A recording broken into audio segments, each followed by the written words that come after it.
This is good for all of us because we all do look up to you as being the most organized of the group of us, and oh God, and help us, very disciplined. So, all right, friends. Today we're going to talk about something a little different, but something that's really important for us to get together about, to share with each other, and to share with all of you, because every single one of us is going through this at some time or another, repeatedly, all the time on a creative journey, and that is obstacles. And I'm talking about the ones that come up in our lives where we get sick, something happens to one of our kids, we need dog surgeries, we lose our job, we're having a terrible time at our job, we're going through an existential crisis about whether we want to blog about Disney anymore, and we're caught between two businesses that we're not doing either of them well enough. And this is what we're dealing with right now. So let's kind of have a therapy session, a group therapy session, and talk through all the ways that we're feeling, because we're all a little bit down right now. That's probably fair to say? Alec, how have you've been going through an illness? You're feeling like you're just getting back on your feet. I didn't want to put words into your mouth, but tell us, how are you feeling and how has it been affecting you as a creator in the last couple of weeks? I haven't really done anything for the past week, at least. So, I mean, nothing serious, just a bad infection or something like that the kids brought back, having been back at school. So it was their first week back after the sort of Thai summer holiday, I guess.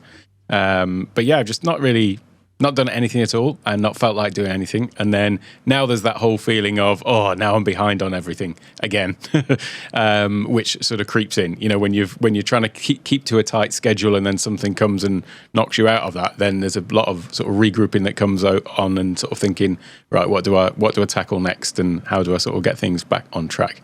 It's kind of where I am right now, sort of first proper day back at work, as it were. Yeah, because you were on such a roll. I mean, not to pile on. That's not my intention. But just for everybody to recognize, you were doing all of the road releases, and you were just bang, bang, bang, Streamer X, Streamer Duo, or whatever, Roadcaster Duo, and talking about all the new products. And, you were right on top of things. And then suddenly, bang, you get sick. So I know that you're really big into your planner and all those sort of things. Do you take an approach with your stuff to set your tasks back, to reschedule everything, or how do you get your momentum back when you've had a setback like this? To be honest with you, I would like to say, oh yes, I just sit back, take stock, and then just get a nice, clear plan in place. But there still is always a bit of firefighting in my mind that is going on. And that's where I am right now, is figuring out, I need to make this video, that video. I've also got a course schedule that I'm behind on as well, in terms of releasing courses for the Academy. So there's that whole sort of stuff going on as well. So no, I am just still in that stage at the moment of trying to get back on track and getting some things done that need to get done before I sort of reevaluate things. There's also other things that are coming about that I need to be conscious of, like I'm running a giveaway at the moment, and that has got, I need to be engaging with that email list that is created. So I've got an email sequence to create for that. So that one feels time bound. And there's lots of things that I feel are on quite a tight schedule that I need to be on top of. And so, yeah, just kind of still getting back into it at the moment, I would say. Yeah. So to answer your question, no, I haven't at the moment got a really sort of clear plan of attack. It's just a case of trying to get back on schedule with everything. Yeah. Does it help you to jump in and just start getting some stuff done to make you feel like, I'm getting back in control of this? Exactly, yeah, it does. It feels good to just sort of make some progress, have some quick wins, as it were, with stuff that I know needs to get done, and and then I'll sit back. I mean, this is literally like the first day that I'm back doing anything, and it's I started at 3 a.m. with a meeting this morning, and then here we are now at 6:40. So that's how far I am back into getting back into it. You're doing great, Alec. You're doing great. And yeah, this is good for all of us because, we all do look up to you as being the most organized of the group of us, and oh God, help us. Very disciplined. So, no, but it is good to know that you have those feelings of just, oh my God, I got to put some fires out first and just get some things done before I get back into the regular stuff. So yeah, there you go. Dee, let's move on to you, because you've had, a pretty shit time the last few months. And, we're here supporting you out in these streets, and, you've been handling it really, really well. But you're at a point now where you're thinking about what you want to do with your content creation going forward because of how things have changed in your life. Do you want to talk a bit about that and share what you've been going through? Yeah. I was laid off in January, and here we are in practically June. I'm still looking. And, I don't think I've streamed since December. I took a few weeks off to integrate a new puppy into the household, and then it turned into everything's changed. So I'm, I've been in a funk for sure. There's nothing like, oh, you don't have an income to get you to rethink everything. I was kind of hoping that it would be enough of a kick in the butt to make me, figure out how to monetize real fast. But the reality is you can't force that. So I've been looking at what's done well, what hasn't done well, what's irritating me in my life right now. And I'm not going to lie, having all these cameras in my kitchen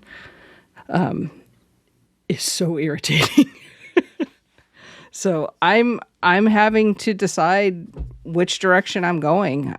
Kitchen content doesn't get the views that some of my outdoor gardening content does. And even just looking at that, I kind of go, well, but I still am in a funk. And trying to figure out how to get out of it.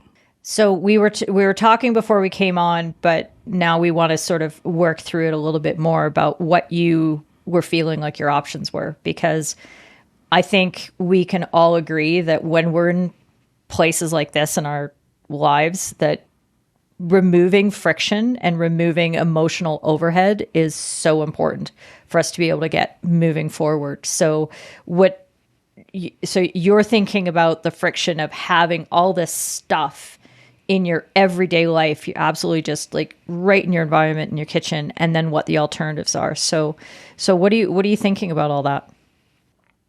I'm thinking dismantling the kitchen studio and going back to normal kitchen life, knowing that if I decide I want to make a kitchen video, I got to put it all back up. And I think that's okay, because like I said, the streams are not getting views. The hard part about that is, just as I'm thinking and, getting that courage to say, okay, I'm going to pull the plug on the kitchen studio, not the channel, just the kitchen studio. I had two separate people reach out to me, people that don't know each other, and say, hey, when are you going to start your Thursday show again? So it's now audience members that, I haven't been talking to, reaching out and saying, what's going on? When are you coming back? That makes it a little tough to pull the plug. But I think I need to, like you say, to remove that friction. And that feels better already, just knowing that I could mop like a regular person again without having to avoid cables and, stop shooing dogs away from cables and just have a normal kitchen life again.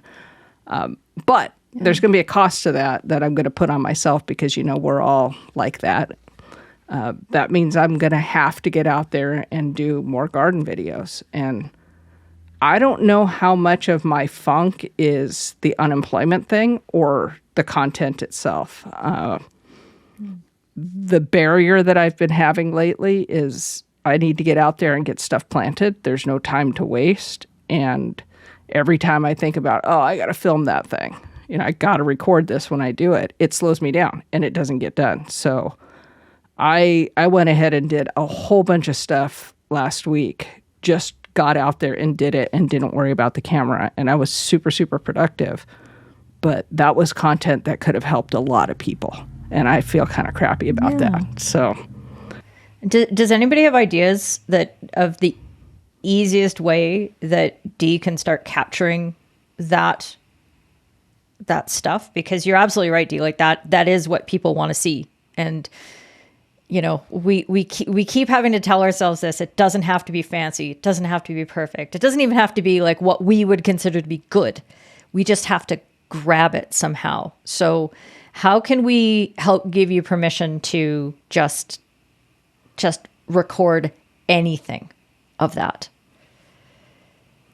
So Does let anybody me have any give you ideas? an example of something I worked on for you guys to chew on. We had several windstorms, and I had a lot of limbs down. As you know, around here in the wintertime, I lose power a lot, which means firewood. So as somebody who is, a member of the human race right now, and everything is expensive, I was looking at all those branches going, firewood, free.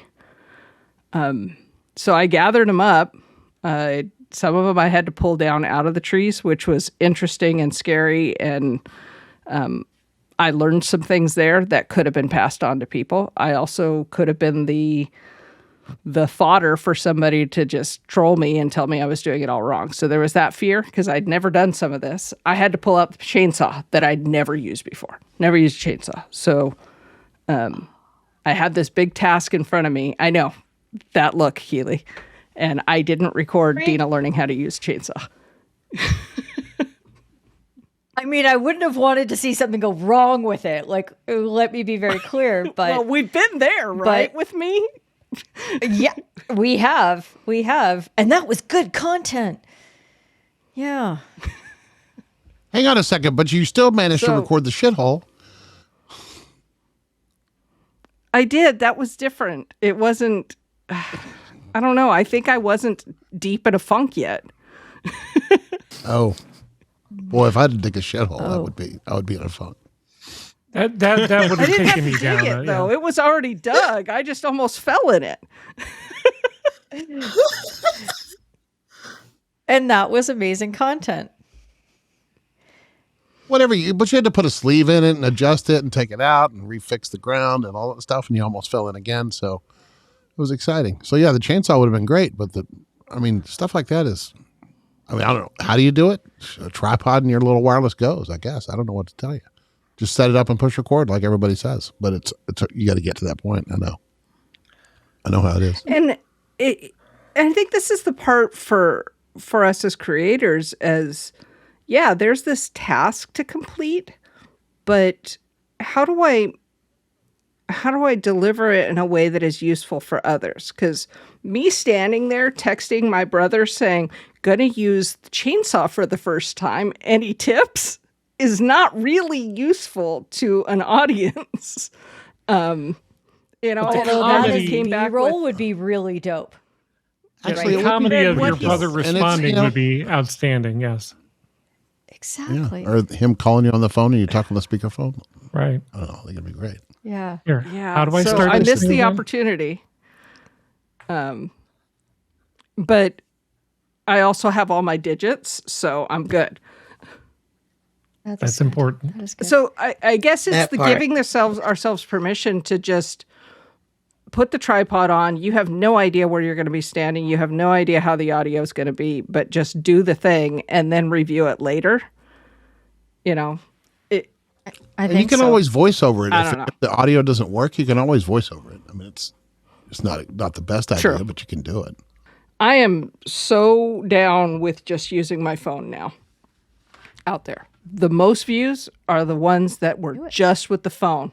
Funny you say that because like just yesterday, I captured something.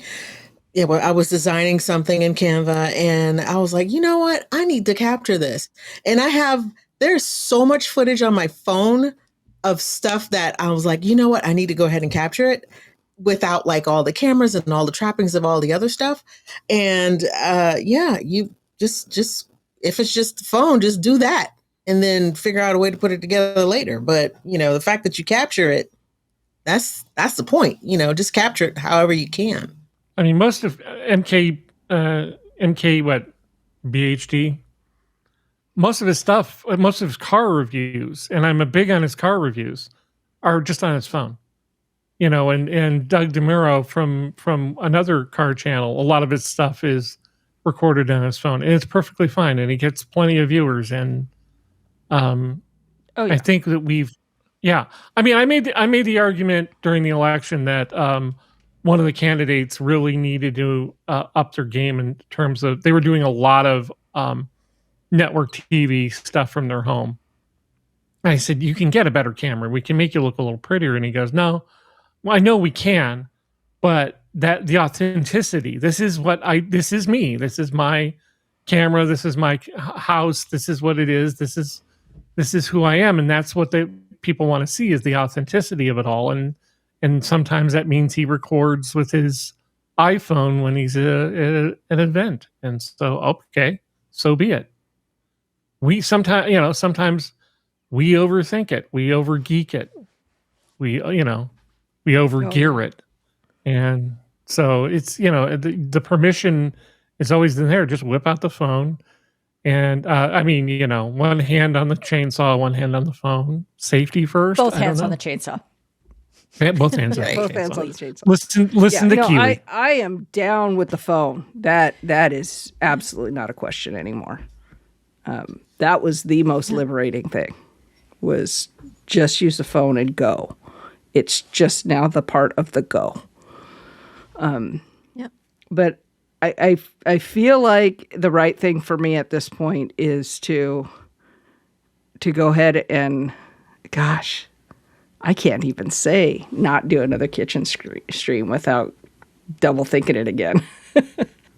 You don't put a never pin say in that. never. I'll Just say make a not for decision. now. Just shut it down and see what happens. And if you feel like doing it again, do it again. You have all the stuff. You can put Well, it on. and even that, I mean, I know that you've got all the cameras up all around, but let's face it. I mean, the people that are doing cooking videos that I've been watching on, not that I'm on TikTok, but they repost on Instagram or Facebook. They're all on the phone. They're all in their kitchen on their phones, doing, stand-up videos with their phones, and that's it.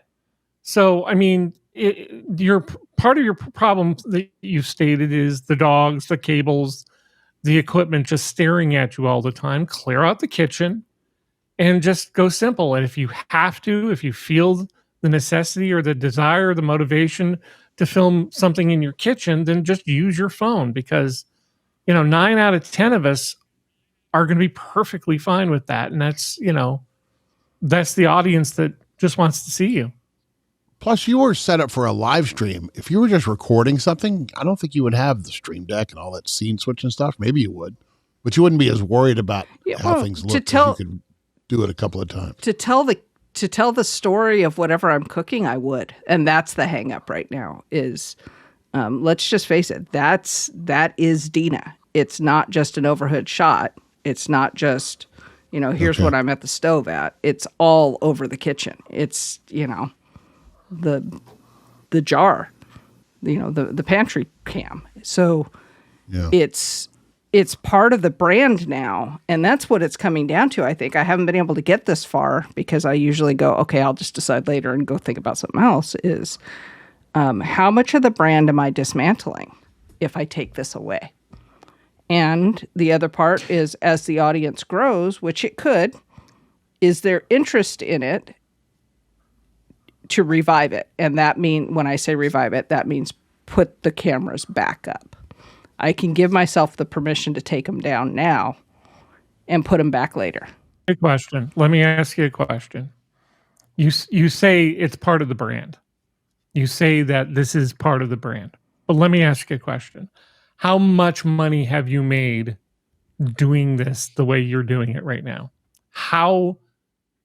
If you were making none, right, then it really isn't part of the brand. It's the way you like doing things creatively, and that's fine. But the people that watch you want to watch you because they want to watch you. They don't care about the pantry cam and whatever else. They're looking for you. They're looking to hear from you. And however you get that done to get that content out there is going to be perfectly fine with them. And if you were making, because you and I have had discussions about what you're doing, and I think there are ways of monetizing you, and we've offered some help in that way. But the bottom line is that you're seeing the cameras in your kitchen, and you know what that means. And so for your better self, you need to take those down and simplify it, because I really, I appreciate your level of detail. I appreciate what you were trying to do. It was beautiful and high end, and I don't want to make it sound anything other than that. But at the end of the day, if you want to make a video about chopping onions, you could do that just as easily and get just as many eyes on it if you're doing it on your phone than if you were doing it on a high-end DSLR or any camera. Because it's you. It's not the camera that makes you good. It's you that makes you good. It's your skill that makes you good. And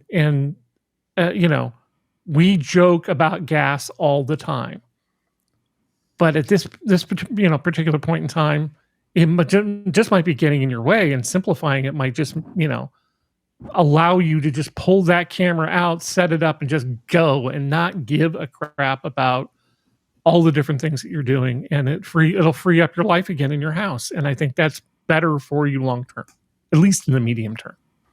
That's good stuff, Rob. And yeah, I think, we just want you to enjoy creating again. Yeah. And you're not going to enjoy creating again until you create again. And so how do we get you creating again and doing something that gets you that? We need to establish that feedback loop, and that, that little endorphin rush, and that all those things that bring us that little bit of joy. So, just fucking around in the garden with the phone. I know you're going to have to bleep that out. Sorry, Rich. Just being able to see what you can do and see if you have fun with it, but giving yourself the room for that. Yeah. I think that's a good place to start and to try. And then hopefully that'll just, let's get you defunct. Let's get you out of that. Yeah. Out of that little funk. But I'm not the only one with a funk, so we can. Right. I think we're all okay. There. Well, let's move on to other funks then, because I'm here for this journey. Michelle, can we talk about your funk? How is your funking? What the funk? We got the funk. Oh yeah, we got the funk for real. I don't know. It's like my 6 months funk. What is going on in my life? I am on a hamster wheel. At least that's what I feel like. I feel like I'm on a hamster wheel, and my circadian rhythm is changing. And so some days, what was interesting? What I found interesting, was I need sleep. I have been surviving on Team No Sleep for a while, and it's not working anymore. So, so my body is finding ways to sit my ass down. And so that's kind of what's been happening. And part of what I'm planning and doing and all this stuff, is putting out videos, but it just feels like, oh my God, another freaking video. But I know that's part of it. I know that's part of the challenge. I know that's kind of what we're here for, what we signed up for. But at the same time, every now and then I need to take a step back, and my body is telling me to do that. Not only that, but I'm at the 6 month mark with my stuff right now. And I feel like I need to regroup, look at what's working, what's not working, figure out what my next steps would be for the next 6 months. It's something that I typically plan to do anyway, but it's just, coinciding with all the other shit that's happening in my life. So it's, it's no fun. I feel like I'm letting myself down at times because I'm I feel like I'm letting myself down, but at the same time, I'm like, I know this is just course correction. It's okay. We're going into our summer months right now. Maybe I should have new office hours just for the summer months, so I could kind of like build up again. So come fall, come September, I'm like hit the ground running, and that's a straight sprint all the way to New Year's.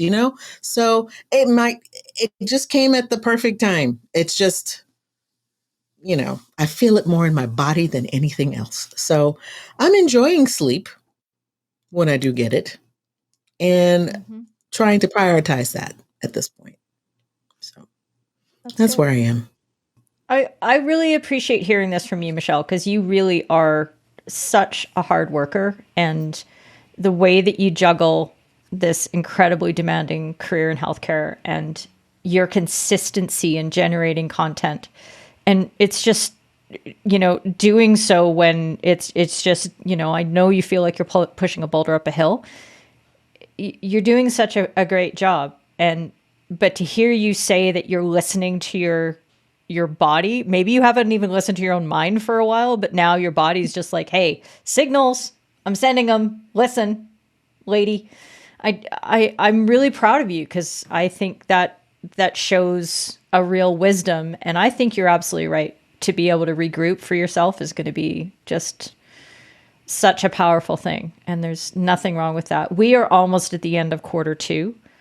And, it kind of makes sense that we're in exactly that. We're getting into that, oh my God, we're only halfway there sort of thing. This is not a John Bon Jovi song. This is like, oh my God. Feeling like, yeah. We're living on a prayer for real. We are for real. Oh my God. That's good. Rob, let's turn to you, because you've had a lot going on, and a lot sort of outside the creator space, and trying to weigh what your options are going to be. And I know that there's been a lot of, is grief too strong of a word? Like you feel like you've been losing something. Talk to us about that. If I've led you down the wrong path, sorry, but that's what I'm actually, anyway. The Disney stuff I think I'm at peace at, because I'm still a Disney fan.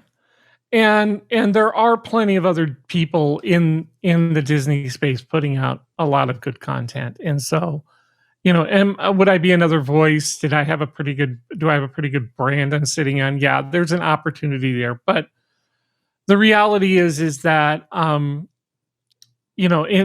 for what is in my life, in having a disabled son, and having to focus on his needs, you don't always get to do what you want to do, because you got to make sure that kid's set for life. And happy stuff. He got accepted into a sleepaway college prep program across town with Foundation for Blind Children. He's low vision, so he's going to be with some other kids that are his with vision issues, and so he's going to have some friends. And that, in the past week to 10 days, has been consuming my time of getting a kid who has never been away from his parents for more than one night in 20 years is going to be living away for a month. I'm really comfortable with what's going on, and honestly, I'm going to Disney again at the end of the year. And so the Disney love of the thing that I love about Disney, I'm still doing. I'm just in a different realm, planning for my family, Disney vacations and things like that. So I'm still doing it. I helped a friend plan her Disney vacation the other day. So I get to help people just the same. Do I get to film it and put it on YouTube right now? No. But I still have enough, working with people and getting, answering questions and getting things worked out and reading and stuff like that. I can get my Disney fix. But the reality is, at the end of the day, I'm starting a business in the healthcare space, and I now have other people relying upon me for their income. So I have to, not just me, other people and other people's family are depending on this. So, I turned in some very important stuff today, and hopefully June 1, we're going to sell securities and get that thing going, and it'll be very exciting. It'll be a lot of work. It will be something that will take me clear out of the creator space in the realm of the Disney area. But I mean, I will still be in charge of creating websites and ads and, creative content for our social channels and creating videos to inform investors on how things work. And so I still get to do the fun stuff. I still get to log on to Final Cut Pro or, Adobe Illustrator or, yes, even the joy of my life, Microsoft Word. Get off my lawn. No. Yeah. We're not allowing it. Don't take that joy away from me. I think what that story, sort of reminds all of us about is that even if we shift directions or change our priorities or do something in a different way, we've all been building up skills and we're just reskinning them. We're just finding a different place and a different way that we can manifest all these things, whether it's how to film, how to tell a story, how to script, how to schedule something in a social media planner. It's all things that we're going to keep using regardless of the way that we're going to use them. And we're just going to be better at making decisions so that we can move a little faster about it, I guess. It's always, the funny question I always get is like, how do you know to do all these things? And that's, to me, that's not the question, is why don't you? Because it's fun. This is, again, you find a job that you love to do and you'll never work a day in your life. And a lot of what I was doing with the Disney stuff is like, I love Disney, but I mean, at the same time, I like doing all the things that would have done, to support a Disney-based social media company. So, all those things would have made me happy. I'm just taking those skills and pointing them in the direction of the thing that I have been doing for the past 20 years that really is kind of my professional skill set. And there's, 2 or 3 people that, and there are very few people in the United States that do what I do in terms of healthcare. There are tons of people that want to be Disney bloggers. So I'm going to kind of focus on this, and I'm going to sock money away so that when I'm not on this planet anymore, my special needs son won't need to worry. There's my goal. It's a strong why. That's for sure. Well, we have so much to talk about. We're going to take this into a part 2 next week where we're going to go through, Rich's development and where he's at. And I can get my therapy time with what's going on. And maybe we can throw out a few more ideas for each other. Because one of the best ways that we work together as a pod is that when one of us gets an idea from the other, we often just sort of morph it into something that we need, somewhere else in the pod. And that's why we're magical together. So thank you for listening. Make sure that you tell a friend about this conversation because these are fun and important. And we like to know that there's people out there. So thank you very much. And we'll see you next week. Thanks for hopping into our Creators Pod. If you enjoyed it, we'd love if you would subscribe wherever you get your podcasts and tell all of your friends. Check out the video version on our YouTube channel, Creators Pod. The Creators Pod is produced by C22 Media, Alec Johnson, Dina Taylor, Michelle Lawrence, Rich Graham, Rob Vaules, and me, Keely Dunn. Thanks, friends.